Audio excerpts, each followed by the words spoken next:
வணக்கம் நண்பர்களே. நீங்கள் தினமும் கழிப்பறையில் நீண்ட நேரம் உட்கார வேண்டிய நிலை இருக்குதா? வயிறு நிறைந்த மாதிரியான ஒரு உணர்வு இருந்துக்கிட்டே இருக்கா? அடிக்கடி வயிறு உப்பசம், மருந்து இல்லாமல் தூங்கவே முடியாத ஒரு நிலை இருக்குதா? இதையெல்லாம் நீங்கள் தினமும் அனுபவிச்சுட்டு இருக்கீங்கன்னா அப்போ இந்த வீடியோ உங்களுக்கு தாங்க. நீங்கள் ஒரு டீஸ்பூன் மட்டும் நீங்கள் எடுத்துக்கிட்டால் போதும், நாள்பட்ட மலச்சிக்கலும் சட்டென நீங்க ஆரம்பிச்சிடும்.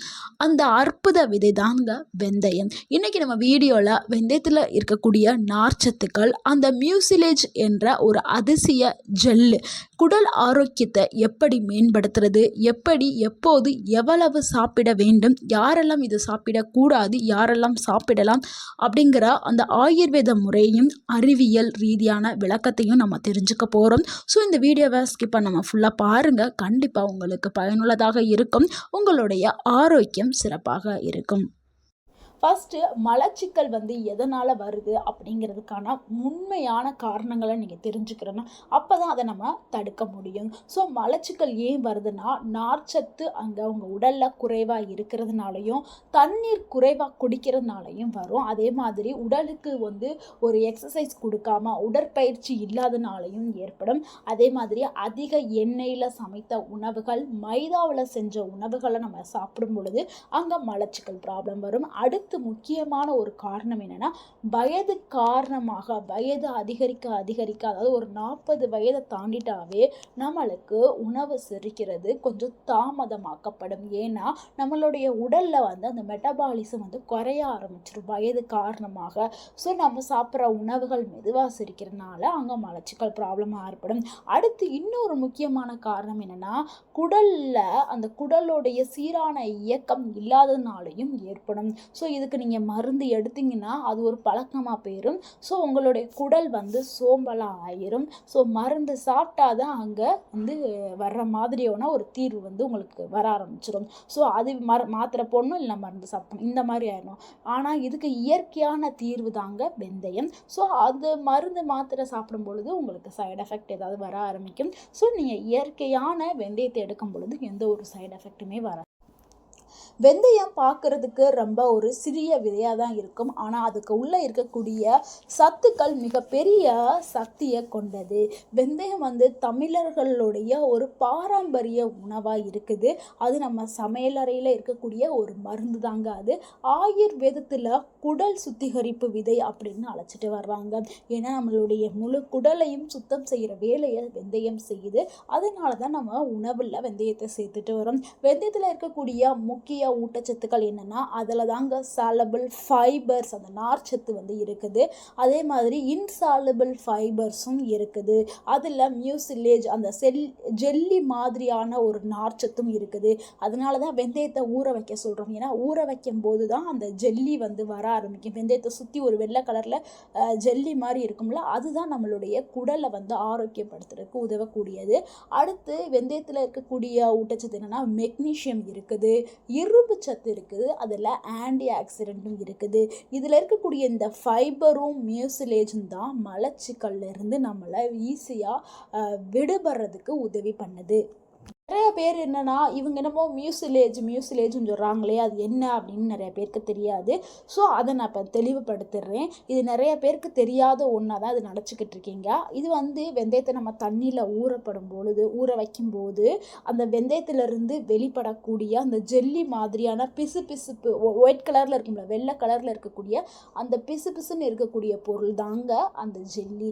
இதனுடைய வேலை என்னன்னா, உங்களுடைய குடல் சுவரை நல்ல மென்மையாக்குமா.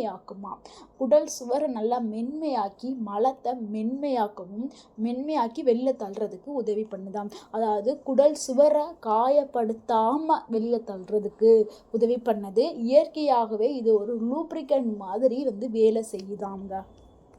நாள்பட்ட அந்த மலச்சிக்கல் வெளியேற்றும் போது அங்கே ஒரு காயம் ஏற்படும், ஒரு எரிச்சல் ஏற்படும். ஆனால் நம்ம வெந்தயத்தை நீங்கள் எடுத்துட்டு இந்த நாள்பட்ட மலச்சிக்கல் போகும் பொழுது, அந்த மலத்தை விடும் பொழுது அங்கே வலியே இருக்காது, பளிச்சுன்னு வெளியில் போயிடும். அடுத்து நார்ச்சத்து வந்து குடலில் செய்யக்கூடிய அதிசயங்களை பார்க்கலாம்.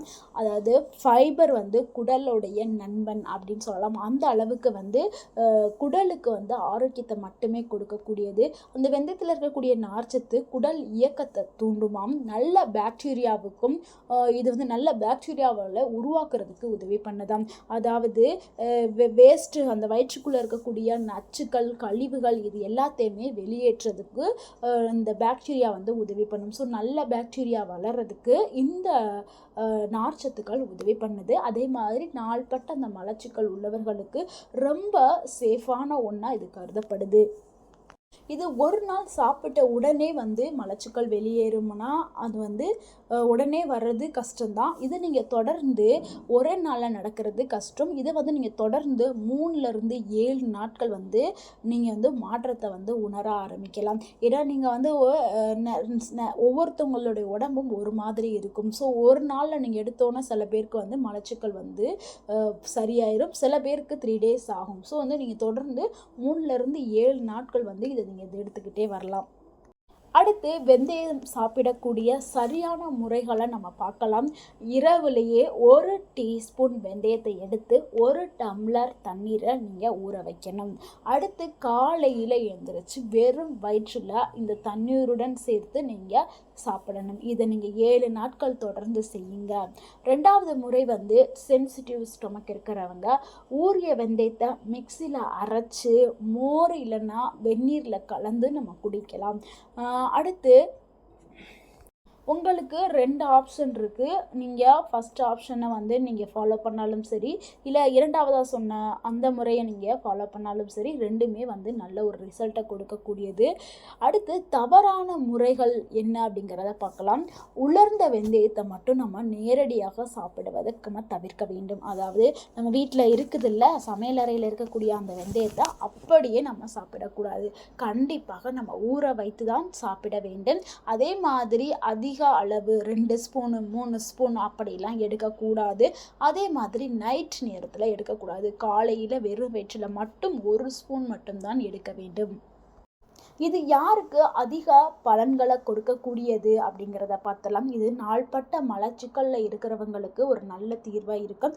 அடுத்து மூல நோயோட ஆரம்ப ஸ்டேஜில் இருக்கிறவங்களுக்கு, ஆரம்ப நிலையில் இருக்கிறவங்களுக்கு இது ஒரு நல்ல தீர்வாக இருக்கும். அடுத்து வயிறு உப்பசம், குடலை நம்ம சுத்தமாக வச்சுக்கிறோம்னு நினைக்கிறவங்களுக்கு இது நல்ல பயனுள்ளதாக இருக்கும். அடுத்து 40 வயதை எட்டிய நபர்களுக்கு கண்டிப்பாக இது பயனுள்ளதாக இருக்கும். அதாவது வயதானவர்களுக்கு இது கண்டிப்பாக ஒரு ஆரோக்கியமான ஒரு ட்ரிங்காக அமையும். முக்கியமாக பெண்களுக்கு இது நல்லது. ஏன்னா ஹார்மோனை வந்து பேலன்ஸ் பண்ணுறதுக்கு, அடுத்து மலச்சிக்கலை தவிர்க்கிறதுக்கும் பெண்களுக்கு இது நல்ல உதவியாக இருக்கும். யாரெல்லாம் இந்த வெந்தயத்தை எடுக்கக்கூடாது, தவிர்க்க வேண்டியவர்கள் யாருன்னா கர்ப்பிணி பெண்கள் கண்டிப்பாக தவிர்க்க வேண்டும். நீங்கள் அப்படி எடுக்கணும்னா உங்களுடைய டாக்டர்கிட்ட நீங்கள் அட்வைஸ் வாங்கிட்டு எடுக்க வேண்டும். அடுத்து லோ பிபி, அதாவது மிக குறைந்த இரத்த அழுத்தம் இருக்கிறவங்க எடுக்கக்கூடாது. அதே மாதிரி அதிக இரத்த சர்க்கரை மருந்து மாத்திரை எடுத்துக்கிட்டு இருக்கிறவங்களும் எடுக்கக்கூடாது. அப்படி நீங்கள் எடுக்கணும்னா உங்களுடைய டாக்டர்கிட்ட நீங்கள் அட்வைஸ் வாங்கிட்டு எடுத்துக்கிறங்க. நண்பர்களே, மலச்சிக்கல் என்பது ஒரு சிறிய பிரச்சனை இல்லைங்க. அலட்சியமாக இருக்காதீங்க. ஏன்னா நம்மளுடைய குடலில் வந்து சுத்தமாக இருக்கணும். குடலில் நச்சுக்கள் தேங்க தேங்க நமக்கு பல விதமான நோய்கள் வர்றதுக்கு நிறைய வாய்ப்புகள் இருக்குது. ஸோ மலச்சிக்கல் ப்ராப்ளத்தை நீங்கள் கண்டிப்பாக தவிர்க்க வேண்டும். மருந்து மாத்திரை இல்லாமல் இயற்கை முறையில் நீங்கள் தவிர்க்க வேண்டும். ஒரே 1 டீஸ்பூன் வெந்தயம் வந்து உங்களுடைய வாழ்க்கையை மாற்றலாம். ஸோ இதை நீங்கள் ட்ரை பண்ணி பாருங்கள். 7 நாட்களில் நல்ல மாற்றம் உங்களுக்கு தெரியும். இந்த வீடியோ உங்களுக்கு பயனுள்ளதாக இருந்திருந்தால் இந்த வீடியோவுக்கு ஒரு லைக் பண்ணுங்கள். இந்த வீடியோவை உங்களுடைய ஃப்ரெண்ட்ஸ் அண்ட் ஃபேமிலிக்கு ஷேர் பண்ணுங்கள். மறக்காமல் எங்கள் சேனலை சப்ஸ்கிரைப் பண்ணுங்கள். எங்களுக்கு சப்போர்ட் பண்ணுங்கள், கமெண்ட் பண்ணுங்கள். தேங்க்யூ ஃபார் வாட்சிங்.